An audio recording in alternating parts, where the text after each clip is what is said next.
Focus now to another poll-bound state. Political Pradesh heats up. BJP big guns hold mega rallies in poll-bound Uttar Pradesh. The BJP kickstarts the Jan Vishwas Yatra from 6 regions of the state. BJP's National President JP Nadda began the yatra from Ambedkar Nagar. UP Chief Minister Yogi Adityanath simultaneously started the yatra from Govardhan in Mathura.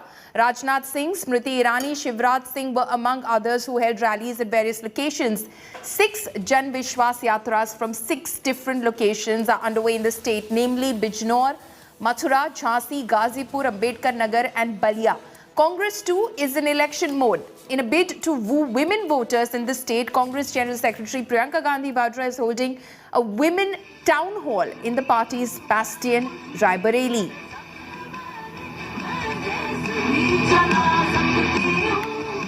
हमारे साथ मुख्यमंत्री योगी आदित्यनाथ जी मौजूद हैं। स्वागत है sir. Sir, ये जन विश्वास यात्रा लेकर के आप निकले हैं, पार्टी निकल रही है, अलग अलग 6 जगहों से निकली है। टॉप लीडरशिप जो है वो एक तरीके से आज उत्तर प्रदेश में है। कितना लगता है विश्वास करेगी जनता और किस तरह का विश्वास होगा? देखिए, भारतीय जनता पार्टी ने जो कहा सो करके दिखाया। प्रधानमंत्री मोदी जी के नेतृत्व में पिछले 7-7.5 वर्ष के दौरान जो हुआ है देश के अंदर, वो अभूतपूर्व है, अभिनंदनीय है। बिना भेदभाव के सबका साथ, सबका विकास, सबका विश्वास और सबका प्रयास का ये प्रतीक बना। उत्तर प्रदेश में पिछले 4.5 वर्ष के दौरान जो हुआ है वह हर एक व्यक्ति के लिए वह मुझे लगता है कि अभिनव भी है, आश्चर्यजनक भी है। हमने जो कहा सो करके दिखाया, इसलिए इसमें कहीं कोई संदेह नहीं होना चाहिए कि भारतीय जनता पार्टी इस जन विश्वास पर हर स्थिति में खरा उतरेगी और जनता का आशीर्वाद, जनता जनार्दन का आशीर्वाद भारतीय जनता पार्टी को प्राप्त होगा।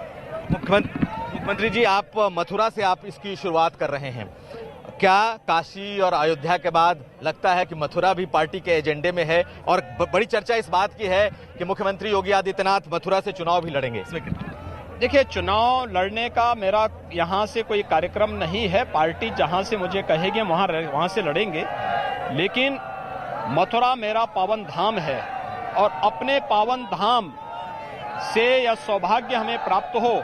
मैं पहली बार यहां नहीं आया हूं, आज 19 दिसंबर और 19वीं बार मैं मथुरा में आया हूं और मथुरा हमारा पावन धाम, हमारा उत्तर प्रदेश वासियों का सौभाग्य है कि 7 पुरियों में से 3 पुरी उत्तर प्रदेश में है, अयोध्या, मथुरा और काशी।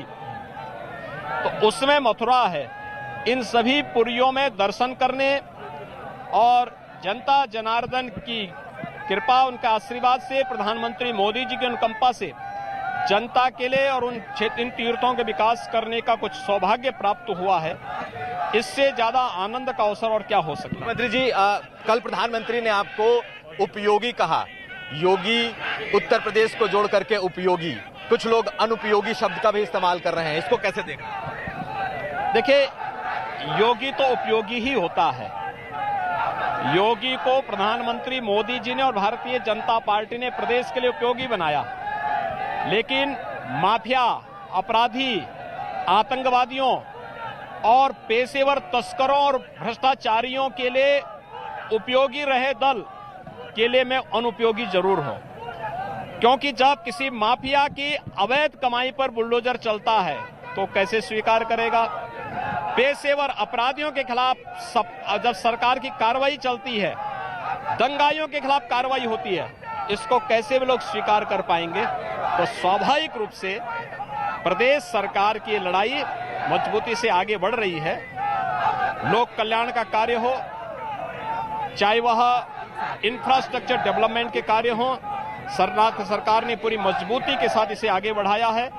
आस्था का सम्मान हो, मथुरा ब्रज तीर्थ विकास परिषद, अयोध्या में श्री राम जन्मभूमि भव्य मंदिर के निर्माण का हो, काशी में बाबा विश्वनाथ धाम का निर्माण के साथ साथ पूरा भव्य स्वरूप देने का कार्य हो, विंध्यवासिनी धाम के पुनरुद्धार की कार्रवाई हो, भव्य और दिव्य कुंभ का हो। उत्तर प्रदेश ने हर एक फील्ड में काम किया है और मुझे लगता है जन विश्वास यात्रा उसी का प्रतीक। एक सवाल मुख्यमंत्री जी, कल छापे पड़े हैं, आईटी रेड हुए हैं और आज अखिलेश यादव ने प्रेस कॉन्फ्रेंस की है और कहा है कि हमारी फोन टैपिंग की जा रही है और मुख्यमंत्री सुनते हैं छापे और इसको लेकर। देखिए, चूंकि उनके द्वारा इस प्रकार के कृत्य किए जाते रहे होंगे तो इसलिए उनको यही लगता होगा। लेकिन मैंने कहा ना, कल मैं अपने भाषण में मैंने इस बात का उल्लेख किया कि आईटी के छापे एक रूटीन प्रक्रिया के हिस्से होते हैं। ऐसा तो पहली बार हुआ नहीं। क्या कांग्रेस के समय में नहीं हुआ था क्या? आखिर इनकी आय से अधिक संपत्ति का मामला बीजेपी के समय का मामला तो नहीं है, तो कांग्रेस की सरकार का समय का मामला है। और 5 साल के कार्यकाल में संपत्ति 200 गुना ज्यादा बढ़ जाए, ये क्या है? आप इसको जो है स्वीकार नहीं करेंगे। तो आईटी के छापे एक रूटीन प्रक्रिया के हिस्से होते हैं, उस पे सरकार की हस्तक्षेप नहीं होता है। लेकिन कल मैं वही तो उस एक वरिष्ठ मीडिया कर्मी के भाषण को और उनके वक्तव्य को मैं देख रहा था, जिसमें उन्होंने कहा इनका बोखलाट, ये चोर की दाढ़ी में तिनका के सिवाय कुछ नहीं। प्रियंका, लड़की हूँ, लड़ सकती हूँ, फोकस है। आप कह रही है धर्म और जाति से इतर राजनीति होनी चाहिए, पर राहुल बार बार हिंदू और हिंदुत्ववादी के जिक्र करते हैं। क्या दोनों मेल खाता है? क्यों नहीं? एक्चुअली दोनों एक ही चीज कह रहे हैं। हम दोनों यही कह रहे हैं कि देखिए, जब वो कह रहे हैं हिंदू और हिंदुत्ववादी के में जो फर्क बना रहे हैं, वो ये कह रहे हैं कि जो हिंदू धर्म सिखाता है वो यही है कि सत्य के पथ पर चलें। ये लोग सत्य के पथ पर नहीं चल रहे हैं, रोज रोज झूठ बोलते हैं, रोज रोज लोगों को गुमराह करने का काम करते हैं। तो वो ये कह रहे हैं। मैं कह रही हूँ, क्या कहा मैंने, कि आप अपनी शक्ति को पहचानो, आगे बढ़ो। मैं कह रही हूँ कि जो विकास के मुद्दे हैं उसे उठवाओ। कैसे करोगे? अगर नेताओं को सत्य पर के पथ पर चलने पर मजबूर कराओगे तभी। सेम चीज है कि 21 साल की मैरिजेबल एज को लेके बवाल है कि आवारा हो जाएंगी लड़कियां, उम्र क्यों बढ़ा दी? इस तरह के बयान आए हैं सियासतदानों के कि लड़कियां आवारा। कहना चाहती हूँ, जब से हमने ये शुरू किया है ये नारा, तब से सारी पार्टियां कुछ ना कुछ घोषणा करना चाहती हैं और ये एक अच्छी बात भी है, क्योंकि राजनीति में ऐसे ही परिवर्तन आएगा। अगर अब उनको मालूम है कि महिलाएं सशक्त हो रही हैं, तो अब उनको घबराहट हो रही है कि महिलाओं के लिए कुछ घोषणा करें। इसमें तमाम घोषणाएं हो रही हैं। एक तरह से अच्छा है कि राजनीति में महिला की शक्ति पहचानी जा रही है। वही मैं कह रही हूँ बार बार। घाटे की राजनीति आपको लगता है क्योंकि महिलाएं जीतती नहीं है? घाटे की राजनीति आपको लगता है? आप कैसे कह सकती हो? आप महिला हो, कैसे कह सकती हो महिला जीतती नहीं है?